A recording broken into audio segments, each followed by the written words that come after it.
Hello जी, तो हम NISM का चैप्टर नंबर 7 स्टार्ट करते हैं। एनआईएसएम के चैप्टर नंबर 7 का जो नाम है वो है कंपनी एनालिसिस। इसमें सबसे पहले अपन ये समझते हैं कि किसी भी कंपनी को एनालाइज क्यों करा जाता है, मतलब what is the need for company analysis. आप देखना, कभी भी जो स्टॉक का रिटर्न होता है ना, जो शेयर की परफॉर्मेंस होती है, वो तीन चीजों के मद्देनजर होती है। एक है इकोनॉमी एनालिसिस, एक है इंडस्ट्री एनालिसिस और एक है कंपनी एनालिसिस। जब मेरा इकोनॉमी और इंडस्ट्री एनालिसिस पूरी तरीके से कंप्लीट हो जाता है ना, उसके बाद एनालिस्ट को कंपनी का बिजनेस और बिजनेस मॉडल समझना पड़ता है। एनालिस्ट कंपनी का बिजनेस समझता है, बिजनेस मॉडल समझता है। एनालिस्ट ये चेक करता है कि कंपनी में कोई कॉम्पिटिटिव एडवांटेज है क्या, एंड कंपनी की क्या एबिलिटी है उस कॉम्पिटिटिव एडवांटेज को यूज करने की। एनालिस्ट ये भी चेक करता है।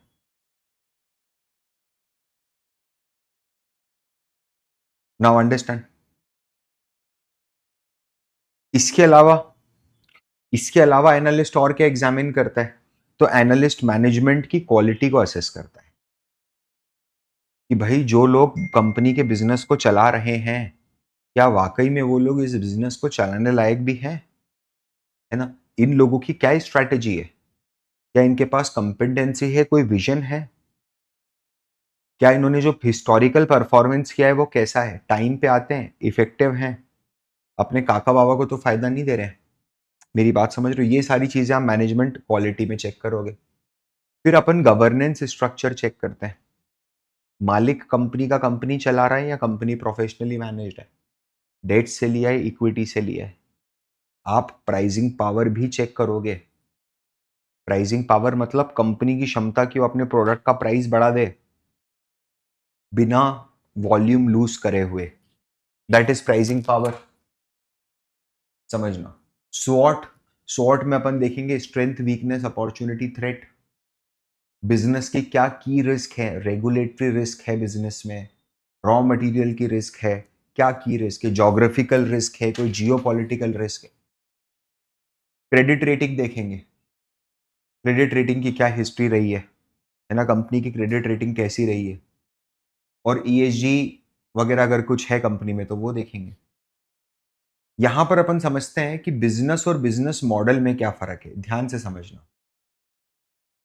बिजनेस की अंडरस्टैंडिंग लेते समय आप ये समझते हो कि कंपनी क्या कर रही है, what the company does. And business model की अंडरस्टैंडिंग लेते हुए समझते हैं कि how the company does it and earns the profit. Company कैसे कर रही है और अपना मुनाफा कैसे कमा रही है। बिजनेस अंडरस्टैंडिंग में जो मेरा फोकस होता है वो कंपनी के प्रोडक्ट्स, सर्विसेज, कस्टमर्स पे होता है, ताकि मैं समझूं। बिजनेस के मॉडल को समझने के लिए मेरा focus operations, delivery, efficiency, revenue generation पे होता है। अंदर देखता हूं मैं, बिजनेस के अंदर झांकने की कोशिश करता हूं। ठीक है। बिजनेस के अंडरस्टैंडिंग के समय हम ये की क्वेश्चंस पूछते हैं कि what does company do, who are its customer, and वो क्या खरीदते हैं, एंड मतलब कंपनी क्या काम कर रही है, उसके कस्टमर्स क्या और वो क्या खरीद रहे हैं। और बिजनेस मॉडल की अंडरस्टैंडिंग में अपन पूछते हैं कि how does the company serve the customer and convert the activity into earnings. फिर investor investor should understand the business clearly before investing. ये इंपॉर्टेंस है बिजनेस को समझने की। बिजनेस मॉडल को समझने की क्यों जरूरत है पता है? बिजनेस तो समझ लिया, बिजनेस तो प्रॉफिटेबल है, बट जिस तरीके से मैं बिजनेस कर रहा हूं वो प्रॉफिटेबल और सस्टेनेबल है कि नहीं है। मेरी बात समझना। तो आप ये देखना कि बिजनेस और business model are two very different things. वैसे ही प्राइसिंग पावर और सस्टेनेबिलिटी ऑफ प्राइसिंग पावर दो अलग अलग चीजें। प्राइसिंग पावर मतलब कंपनी की एबिलिटी कि वो अपनी मर्जी से अपने प्रोडक्ट का प्राइस सेट कर पाए बिना वॉल्यूम लूज करे। एंड सस्टेनेबिलिटी मतलब ability two of the company की प्राइसिंग एबिलिटी, कि वो ये प्राइसिंग एबिलिटी, जो प्राइसिंग पावर है वो कंटिन्यूअसली उसके हाथ में रहे। अगर कोई कंपनी के पास प्राइसिंग पावर है, मेरी बात समझना, if a business has a pricing power, please understand, तो रॉ मटेरियल का प्राइस अगर बढ़ जाएगा तो क्या वो एज इट इज कस्टमर को पास ऑन कर सकता है? बिल्कुल कर सकता है। अगर डिमांड स्ट्रांग है तो, है ना। लेकिन अगर उसके पास प्राइसिंग पावर नहीं है तो उसको एब्जॉर्ब करना पड़ेगा वो रॉ मटेरियल का बढ़ा हुआ प्राइस। अगर कीमत बढ़ गई, कॉस्टिक सोडा की कीमत बढ़ गई, तो साबुन की कीमत बढ़ा नहीं सकता वो, क्योंकि साबुन वाले के पास प्राइसिंग पावर नहीं है। बट सिल्वर और गोल्ड की कीमत बढ़ गई तो आईफोन की कीमत बढ़ जाएगी, क्योंकि उसके अंदर सिल्वर गोल्ड का यूज होता है। आईफोन के पास प्राइसिंग पावर है, एप्पल के पास। प्राइसिंग पावर डिपेंड करता है कंपटीशन इंटेंसिटी से। अगर कंपटीशन बहुत ही ज्यादा है तो प्राइसिंग पावर नहीं होती है। ब्रांड की लॉयल्टी से। अमूल ने दूध पे 2 रुपए बढ़ा दिए आज से, क्या कल से खरीदना बंद कर देगा? आधा हिंदुस्तान बंद कर देगा क्या अमूल? कैसी बात कर रहे हो? प्लास्टिक मतलब प्राइस इलास्टिसिटी है, ब्रांड लॉयल्टी है उसके पास। ऐसे कैसे खरीदें, बंद करेंगे? ठीक है। कमोडिटाइजेशन, कमोडिटाइजेशन मतलब क्या होता है पता है? आपको नमक खरीदना है, नहीं आपको काली मिट्टी खरीदनी है। काली मिट्टी होती है ना, गार्डनिंग सॉइल। ब्रांडेड खरीदे अनब्रांडेड खरीद, क्या फर्क पड़ता है? वो बात है बस। फिर कई बार प्राइसिंग पावर लीडरशिप के कारण डिसाइड होती है। अगर बिजनेस लीडर स्ट्रांग है तो प्राइसिंग पावर बहुत स्ट्रांग है। ब्रांड लॉयल्टी यहाँ नीचे, अमूल जैसा, है ना, कि ब्रांड लॉयल्टी अगर है तो प्राइसिंग पावर स्ट्रांग है। लो कॉस्ट बेस, अगर मेरे खर्चे कम है तो मेरी प्राइसिंग पावर स्ट्रांग है। किसी भी कंपनी के प्राइसिंग पावर को असेस करके हम ये आइडेंटिफाई करते हैं कि कंपनी कितनी स्ट्रांग है, कितनी नहीं है। लॉन्ग टर्म के अंदर सस्टेनेबिलिटी ये चेकिंग होती है कि जो प्राइसिंग पावर आज बनी हुई है, ये क्या लॉन्ग रन के अंदर रह पाएगी, ये क्या लॉन्ग रन के अंदर हमारे साथ रह पाएगी। That is sustainability checking. अब देखना आप कॉम्पिटिटिव एडवांटेजेस और point of differentiation over competitors क्या है। कई कंपनीज अपने कॉम्पिटिटर से बेहतर परफॉर्म करती है ना। कई कंपनीज कॉम्पिटिटर से जैसा परफॉर्म करती है, कई कंपनीज उससे नीचे परफॉर्म करती है। एनालिस्ट को ये जज करना पड़ेगा कि कंपनी का जो फ्यूचर परफॉर्मेंस होगा वो कैसा होगा with relative to its competitors. ठीक है। कंपनी क्या खुद को दूसरों से अलग दिखा सकती है? खुद को दूसरों से अलग दिखा सकती है। कैसे दिखाएगी खुद को दूसरों से अलग? ज्यादा बेहतरीन प्रोडक्ट फीचर लाके, कॉम्पिटिटिव प्राइसिंग, है ना, ये सब चीजें करके, सुपीरियर एग्जीक्यूशन करके। Now understand. Product differentiation, competitive pricing और एग्जीक्यूशन में समझो। प्रोडक्ट डिफरेंशिएशन का क्या मतलब है? मैं मेरे प्रोडक्ट में कुछ ऐसे चेंजेस कर रहा हूं जिससे प्रोडक्ट की क्वालिटी और फंक्शनैलिटी इंप्रूव हो रही है। ठीक है। और कस्टमर्स अट्रैक्ट हो रहे हैं। कॉम्पिटिटिव प्राइसिंग, मैंने मेरे प्राइस को कम करके कस्टमर को अट्रैक्ट करा है। और एग्जीक्यूशन मतलब मेरा जो एग्जीक्यूशन है, स्ट्रैटेजीज वगैरह इंप्लीमेंट करता हूं, वो बहुत जोरदार कर रहा हूं मैं। अब प्रोडक्ट डिफरेंशिएशन किन कारणों से मैं ला सकता हूं? मेरा आर&डी ज्यादा अच्छा है, मेरा आर&डी स्ट्रांग है, इनोवेशन का कल्चर है। कॉम्पिटिटिव प्राइसिंग क्या ड्राइवर है? लो कॉस्ट एडवांटेज है। चांदनी चौक में बैठे हो आप, है ना, बहुत इंटेंस मार्केट है। एग्जीक्यूशन क्यों करोगे आप अच्छा? मतलब टाइमली एग्जीक्यूशन क्यों करोगे? ताकि आपकी स्ट्रांग सेल्स हो, सेल्स स्ट्रांग हो, ब्रांडिंग अच्छी हो, है ना, मजबूत हो, सब चीजें। अब देखना प्रोडक्ट डिफरेंशिएशन में कस्टमर का इंपैक्ट क्या होता है। ठीक है। प्रोडक्ट डिफरेंशिएशन, अगर आपने कुछ हल्का सा प्रोडक्ट डिफरेंशिएशन कर दिया ना तो बहुत स्ट्रांग वैल्यू प्रपोजिशन होता है। हल्का सा डिफरेंस करके आप बड़ा पैसा कस्टमर से ले सकते हो। कॉम्पिटिटिव प्राइसिंग के अंदर अगर जो प्राइस सेंसिटिव कस्टमर है उसको लो प्राइसिंग से आप अट्रैक्ट कर सकते हो। ठीक है। एक प्रोडक्ट डिफरेंशिएशन कोई कंपनी कितने लंबे समय तक फ्यूचर में कर पाएगी, ये डिपेंड करता है कि वो कंटिन्यूअसली कितना इनोवेट कर रही है इस कॉम्पिटिटिव मार्केट में। और कॉम्पिटिटिव प्राइसिंग आपकी फ्यूचर में सस्टेन कर पाएगी अगर आप, ओनली इफ, अगर आपकी कॉस्ट कम रहती है आपके कॉम्पिटिटर्स के मुकाबले, तभी कर पाएगी, नहीं तो नहीं कर पाएगी। ठीक है। कॉम्पिटिटिव प्राइसिंग में, कॉम्पिटिटिव एडवांटेज में हम लोग, एनालिस्ट क्या करता है पता है? अगर किसी कंपनी के पास कॉम्पिटिटिव एडवांटेज है तो वो उसको दूसरे पीयर्स के साथ कंपेयर करेगा, है ना, एंड प्राइस भी कंपेयर करेगा। एंड लो कॉस्ट में प्राइस नहीं, सिर्फ क्योंकि प्राइस तो लोएस्ट ही है, समझ रहे हो, मैं बेस्ट करता हूं कि मेरे को क्या, मेरे लिए यूटिलिटी किसकी हाई बनती है। ठीक है, इसको आप अच्छे से पढ़ना। अब इसके बाद आता है strength, weakness, opportunity, threat. Now understand this. कई बार पढ़ा है आपने, पता नहीं कितनी बार पढ़ा है। ठीक है, क्या होता है जी स्ट्रेंथ? कंपनी की इंटरनल कैपेबिलिटीज, जिनको एक्सप्लॉइट करके कंपनी अपॉर्चुनिटीज को एक्सप्लॉइट कर सकती है। क्या हो सकता है strength? Strong financial position strength हो सकती है, इंटेलेक्चुअल प्रॉपर्टी स्ट्रेंथ हो सकती है, हमारे पास कोई ब्रांड है, फॉर्मूला है, पेटेंट है, राइट है।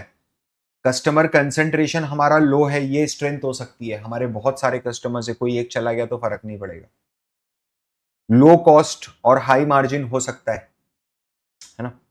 पेरेंट एंड गवर्नमेंट सपोर्ट हो सकता है, ये मेरी स्ट्रेंथ हो सकती है। स्ट्रॉन्ग एग्जीक्यूशन ट्रैक रिकॉर्ड है, जो बोला है वो करा है, वॉक द टॉक, ये चीज हो सकती है। वीकनेस की केस के अंदर अगर आप जाओगे तो क्या होगा? ये वो इश्यूज हैं जो वल्नरेबिलिटी को इंक्रीज करेंगे, रिस्क को बढ़ाएंगे over a period of time, and limit करेंगे कंपनीज को अपनी अपॉर्चुनिटीज को यूज करने के लिए। जैसे कि कंपनी के पास फंड की व्यवस्था नहीं है, कंपनी की इस समय फिक्स्ड कॉस्ट बहुत ज्यादा हाई है, ऑपरेटिंग लेवरेज किक इन करेगा फ्यूचर में, है ना। मार्जिन बहुत कम है, कस्टमर कंसंट्रेशन बहुत ज्यादा है, एक ही कस्टमर है जो 80-90% सेल्स देता है, कस्टमर का एट्रीशन बहुत ज्यादा है, बड़े बड़े लीगल केसेस हमारे खिलाफ पेंडिंग चल रहे हैं, हमारे पास लैक ऑफ ऑपरेटिंग एक्सपीरियंस है, धंधा चलाने का अनुभव नहीं है। मेरी बात समझना, हमें सिर्फ उन्हीं स्ट्रेंथ और वीकनेस पे फोकस करना चाहिए जो हमें या तो अपॉर्चुनिटी दे या फिर हमारे थ्रेट से लड़ने में हमें मदद करे। मेरी बात समझना, एक आउटसाइडर अगर स्वॉट एनालिसिस करता है ना, तो बहुत सारी इंफॉर्मेशन ऐसी है जो मिस कर सकता है, क्योंकि उसके पास उतनी ज्यादा जानकारी नहीं होती है कंपनी के बारे में जितनी होनी चाहिए। ठीक है, अपॉर्चुनिटीज देखिए, अपॉर्चुनिटीज मतलब एक्सटर्नली कुछ ऐसा चेंज हो जाएगा, समझना मेरी बात, एक्सटर्नली कुछ ऐसा चेंज हो जाएगा जिसके कारण बिजनेस की बल्ले बल्ले हो जाएगी। डिजिटल इंडिया आ गया तो फोन पे, पेटीएम बल्ले बल्ले हो गई, है ना। जब कोविड आया तो फिजिक्स वाला की बल्ले बल्ले हो गई। अपॉर्चुनिटीज जो है वो एक्सटर्नल चेंजेस से आएंगी, वही टेक्नोलॉजी हो, रेगुलेशन हो, मार्केट शिफ्ट हो, जोग्राफिकल एक्सपेंशन हो, कुछ भी हो। ग्रोथ अपॉर्चुनिटीज जो है, ठीक है, वो इंडस्ट्री इन्फ्लेक्शन पॉइंट से भी आ सकती है। इंडस्ट्री में कोई नया लॉ आया है, कोई टेक्नोलॉजिकल चेंज हुए, समझ रहे हो। जैसे कोविड में, प्री कोविड, पोस्ट कोविड, जमीन आसमान का फर्क है। चाइना प्लस करके की स्ट्रैटेजी लोगों ने लेके आए कि अब इंडिया की तरफ शिफ्ट हो रहा है व्यक्ति, बाय कंसिडरिंग कि चाइना, सिर्फ जो चाइना पे डिपेंडेंसी थी उसको अब खत्म करने के लिए। थ्रेट्स की बात करें तो क्या है? थ्रेट्स एक्सटर्नल रिस्क हैं, ऐसे रिस्क हैं जिसको आप इंटरनल वीकनेस के साथ आइडेंटिफाई कर सकते हो। वीकनेस इंटरनल है, थ्रेट बाहर से आएगी। रिसेशन इज अ थ्रेट, हमारे खिलाफ कोई कानून आ गया इज अ थ्रेट, है ना। जो कॉन्टैक्ट सेंटर है, कोई टाइपिंग का काम करके देते हैं, उनके लिए artificial intelligence is a threat.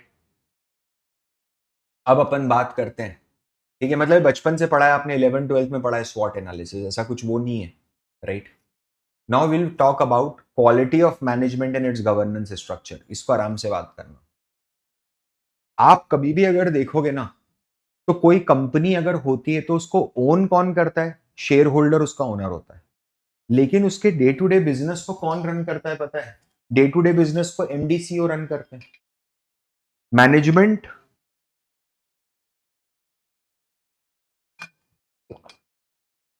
तो जैसे मान लो एक कंपनी है डाबर, एग्जाम्पल ले लिया, उसके 3 लाख शेयर होल्डर हैं। उन 3 लाख लोगों ने मिलके दो एमडी सीईओ के, एक एमडी हायर कर लिया, एक सीईओ हायर कर लिया। मेरे को एक बात बताना, क्या ये दोनों एमडी सीईओ मिलके 3 लाख लोगों, 2 लाख लोगों को चूना लगा देंगे? बिल्कुल लगा देंगे। तो इसके लिए 2 लाख लोग क्या करते हैं पता है? बोर्ड ऑफ डायरेक्टर को भी अपॉइंट करते हैं। और बोर्ड ऑफ डायरेक्टर का काम क्या होता है? मैनेजमेंट की रिपोर्टिंग लेना। मेरी बात समझ में आ रही है? ये सेपरेशन से क्या होता है पता है? ये सेपरेशन से ये इंश्योर होता है, मतलब बोर्ड और मैनेजमेंट अलग अलग हो जाते हैं, तो ये इंश्योर होता है कि कहीं मैनेजमेंट अपने फेवर में काम तो नहीं कर रहा है, शेयर होल्डर के फेवर में उसको काम करना है। वो अपने पर्सनल इंटरेस्ट को तो आगे नहीं लेके आ रहा है किसी भी चीज में। ये बात ध्यान रखिए। फिर इसके बाद मैनेजमेंट कॉम्पिटेंसी को अगर आपको इवेल्युएट करना है तो आपको टॉप मैनेजमेंट पे फोकस करना है, सीईओ, सीएफओ, सीईओ, अदर सी लेवल एग्जीक्यूटिव्स। आपको ये देखना है कि क्या ये कॉम्पिटेंट है ये बिजनेस चलाने के लिए। ऐसा तो नहीं हो रहा है कि 40 साल से हम चने के कंपनी में है, चना और चिरौंजी बेच रहे हैं और सडनली आपको फार्मास्यूटिकल कंपनी का सीईओ बना दिया। आपका एक्सपीरियंस क्या है, क्या करा, बोले 18 साल बिस्किट बेचे जी। नहीं चलेगा। आप 18 साल से फार्मा कंपनी में हो, सडनली आपको बैंकिंग कंपनी का सीईओ बना दिया, बिल्कुल नहीं चलेगा। एनालिस्ट प्रैक्टिकल क्वेश्चंस के थ्रू इवेल्युएट कर सकता है कि मैनेजमेंट कैसा है। कोई एक सिंगल आंसर नहीं है फाइनल जजमेंट देने के लिए। मैनेजमेंट की क्या क्वालिफिकेशंस हैं, क्या वो रेलेवेंट है। एक बात ध्यान रखना, सिर्फ एजुकेशन ही कंपेटेंसी प्रूव नहीं करती, बट जरूरी है, होना चाहिए। कितने सालों का अनुभव है, how many years of experience you have. क्या आपने पहले भी चैलेंजिंग बिजनेस को हैंडल करा है। आपका पुराना ट्रैक रिकॉर्ड कैसा है सीनियर रोल्स में। मेरी बात समझना, आप कब से इस कंपनी में हो और आप यहां तक जहां पर आज हो वहां तक कैसे पहुंचे। क्या मैनेजमेंट के पास एक clear vision, long term goal है, स्ट्रैटेजिक डायरेक्शन है। क्या मैनेजमेंट सही डायरेक्शन में काम कर रहा है। ये सारे क्वेश्चंस है जो बहुत यूजफुल हो जाते हैं। क्या मैनेजमेंट सारे रेगुलेशंस को कंप्लाई करता है टाइमली बेसिस पे। क्या डिसीजन मेकिंग प्रॉपरली डेलीगेट करी जाती है, एक ही बंदा है जो बैठ के सबके डिसीजंस ले लेता है। ऐसा तो नहीं हो रहा है कि एक ही बंदा बैठ के सबके डिसीजंस ले रहा है। ठीक है। Does the company have a succession plan to ensure the continuity. अगर मैं कोई भी जो टॉप मैनेजमेंट अगर वो टपक गया तो कंपनी क्या करेगी उस केस के अंदर। ठीक है। Now understand this. अब क्या होता है पता है, क्लॉज 49 ऑफ सेबी, ये लिस्टिंग अग्रीमेंट है। यहां पर कुछ की कंसर्न्स है जो आपको समझने पड़ेंगे। जो बोर्ड होता है ना, बोर्ड, बोर्ड में 50% से ज्यादा डायरेक्टर इंडिपेंडेंट होने चाहिए, है ना। अगर CMD, chairman is an executive director है तो, एंड एटलीस्ट 1/3 इंडिपेंडेंट होने चाहिए बाकी सारे केसेस।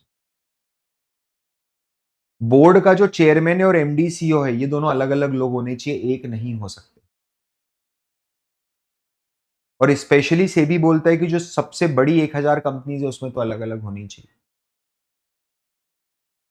ठीक है। जो सीईओ है उसको प्रमोटर ग्रुप से बाहर रखा जाता है, प्रमोटर का पार्ट नहीं माना जाएगा उसको, जहां पर सेपरेशन की रिक्वायरमेंट है। तो जो ऑडिटर है वो सफिशिएंटली इंडिपेंडेंट होना चाहिए। उसका जो रेम्यूनरेशन वो आपकी कंपनी से कमा रहा है वो उसके टोटल रेम्यूनरेशन के 10% से ज्यादा नहीं होना चाहिए। मतलब मान लो मेरा पूरा साल का गल्ला 90 लाख रुपए, 90 लाख में से 50 लाख रुपए तो आप ही देते हो मेरे को फीस, तो मैं तो आपका दास ही बन गया ना फिर एक तरीके से। ऑडिटर को हर 5 साल में एक बार रोटेट करना है आपको, ताकि फैमिलियरिटी का कोई रिस्क ना रहे। ऐसा नहीं हो कि फैमिलियरिटी रिस्क है। ऑडिट कमेटी बनी हुई है क्या, एंड 2/3 मेंबर ऑडिट कमेटी के इंडिपेंडेंट है क्या, ये बहुत जरूरी है। जितने भी रिलेटेड पार्टी ट्रांजेक्शन्स हैं, जो भाई भतीजावाद में जो ट्रांजेक्शन्स होते हैं, क्या उनको आपने ऑडिट कमेटी के सामने रखा है। और क्या ये आर्म्स लेंथ बेसिस पे हुए हैं। तूने तेरे भतीजे को फैक्ट्री में पुताई करने का कॉन्ट्रैक्ट दे दिया, आर्म्स लेंथ प्राइस मतलब कि अगर वो तेरा भतीजा नहीं होता तब भी तू उसको इतने में ठेका देता क्या, अगर हाँ तो भतीजे को भी दे दे, हमको कोई फर्क नहीं पड़ता। मेरी बात सुन, आर्म्स लेंथ होना जरूरी है, रिलेटेड पार्टी ट्रांजेक्शन्स तो डिच हो सकते हैं। Does the remuneration committee meet requirement of all non executive directors, है ना। मतलब जो रेम्यूनरेशन कमिटी उसमें सारे नॉन एग्जीक्यूटिव डायरेक्टर, खुद का रेम्यूनरेशन खुद थोड़ा ना डिसाइड करेगा। मेरी बात समझना, अगर इंडिपेंडेंट डायरेक्टर को कहीं और से भी कोई रेम्यूनरेशन आ रहा है तो उसको डिस्क्लोज करना पड़ेगा। और ये मिनिमम से भी स्टैंडर्ड्स है भाई, ये कंपनी को मीट करने ही पड़ेंगे किसी भी हालत में। फिर आता है प्रमोटर होल्डिंग। प्रमोटर होल्डिंग मतलब मालिक कितना परसेंट शेयर लेके बैठा है, मालिक का हिस्सा। अब प्रॉब्लम क्या है पता है, प्रॉब्लम ये है कि मालिक का हिस्सा अगर कंपनी में ज्यादा है तो भी दिक्कत है, क्योंकि अगर मालिक ने ज्यादा कंट्रोल किया तो बेचारे जो माइनॉरिटी शेयर होल्डर्स होंगे उनके बारे में तो वो कुछ सोचेगा ही नहीं। अगर प्रमोटर का हिस्सा कंपनी में बहुत ही कम है, 1-2% हिस्सा है बस प्रमोटर का, फॉर एग्जाम्पल तो आप क्यों पैसा डालोगे? जब प्रमोटर ही 1% कंपनी, 2%, 10% कंपनी खरीद के बैठा, तो तू काहे के लिए घुस रहा है उसके अंदर जबरदस्ती में? जिसकी कंपनी थी वही बेच के निकल गया। तो यहां पर प्रमोटर शेयर होल्डिंग को क्या बैलेंस रखना पड़ता है? एनालिस्ट ट्रैक करेगा क्या टाइम टू टाइम? प्रमोटर कई बार अपने शेयर प्लेज कर देते हैं पैसा रेज करने के लिए, जो नॉर्मल है, समझना। लेकिन ये हमेशा खराब सिग्नल नहीं है। डिपेंड करता है कितना परसेंट रेस कर रहा है, उस पैसे से प्रमोटर क्या कर रहा है। क्या कर रहा है मतलब अय्याशी कर रहा है तो चुका नहीं पाएगा पैसा, अगर अय्याशी नहीं कर रहा है तो चुका देगा। ठीक है। फिर बिजनेस के अंदर क्या क्या रिस्क है वो आपको आइडेंटिफाई करने हैं। हर बिजनेस में ऑपरेशनल रिस्क होता है ना, फाइनेंशियल रिस्क होता है, बिजनेस रिस्क होता है, एग्जीक्यूशन रिस्क होता है। एनालिस्ट को खुद से पूछना चाहिए कि अगर ये रिस्क कभी मटेरियलाइज हो गई तो क्या होगा, है ना। प्रमोटर बहुत सारे ऐसे हैं जो इग्नोर कर देते हैं, डिनाई कर देते हैं अर्ली वार्निंग सिग्नल्स को। आपको ऐसा नहीं करना है। क्रेडिट रेटिंग, क्रेडिट रेटिंग अगर आप कभी स्क्रीनर ओपन करोगे, किसी भी कंपनी के एंड में जाओगे तो आपको क्रेडिट रेटिंग मिलेगी। क्रेडिट रेटिंग ये बताती है, अगर किसी कंपनी की क्रेडिट रेटिंग अच्छी है, इसका मतलब ये है कि बोरोवर्स की एबिलिटी है डेट को मीट करने की। बोरोवर को अगर आपने उधार दिया तो बोरोवर टाइम पे पैसा चुका देगा। क्रेडिट रेटिंग से कंपनी की फाइनेंशियल रिस्क असेस होती है, और उससे ये पता चलता है कि एक व्यक्ति को कितना रिटर्न एक्सपेक्ट करना चाहिए। अगर किसी कंपनी का क्रेडिट रेटिंग बहुत पुअर है तो लोगों का रिटर्न एक्सपेक्टेशन बढ़ जाएगा, क्योंकि रिस्क बढ़ जाएगी ना उस बिजनेस की। बात क्लियर है जी? मेरी बात समझना। अब एक और असेसमेंट आता है, ये बोलता है कंपनी को जब तू असेस कर रहा है ना, तो ईएसजी का असेसमेंट भी कर ही दे। ईएसजी मतलब इन्वायरमेंटल सोशल गवर्नेंस। कंपनी पर्यावरण का कैसे ध्यान रखती है, कंपनी सोसाइटी में कैसा कंट्रीब्यूट करती है, आसपास नदी नाले तालाब बनवाए क्या, है ना, स्कूल्स खुलवाए क्या, और कॉर्पोरेट गवर्नेंस का स्टैंडर्ड कैसा है। ईएसजी बेसिकली एक स्क्रीनिंग टूल है कि हम वो कंपनीज उठाएंगे जिनका ईएसजी स्कोर बहुत तगड़ा है, मतलब जो एनवायरनमेंट को डैमेज नहीं करती हैं, सोशली स्ट्रांग बिजनेसेस हैं, गवर्नेंस भी उनका अच्छा है। That's it. इतना ही है बस इसके अंदर। ठीक है। और कंपनी के एनालिसिस की सोर्स ऑफ इंफॉर्मेशन क्या है? ये सारी की सारी सोर्स ऑफ इंफॉर्मेशन है। कंपनी की website, research reports, annual report, ये सब तो पढ़ना भी बताया मैंने, फ्री में पढ़ना बताया यूट्यूब पे, डिटेल में आप जाके समझो ना। ये अगर आप देखोगे तो ये तो यार ब्रॉडर लेवल पे सिलेबस है ना। एनआईएसएम 15 एग्जाम है, मेहनत तो तेरे को इसके बाद बहुत करनी है भाई। This is just a shallow level exam, है ना। इसके बाद मैं तेरे को बताता हूँ, जाके बेसिक इक्विटी रिसर्च की प्लेलिस्ट देख अगर नहीं देखी है तो। वीकली बाजार टॉक करके हमारी एक प्लेलिस्ट है, वो सारे वीडियोस देख उसके जाके। फिर कहीं तू जाके दिमाग लगा कि तेरे को इक्विटी रिसर्च का कोहर्ट लेना है कि नहीं लेना है। ठीक है। चलिए मैं आपसे मिलता हूँ अगले वीडियो में, तब तक के लिए दिस इज पार फर्मा।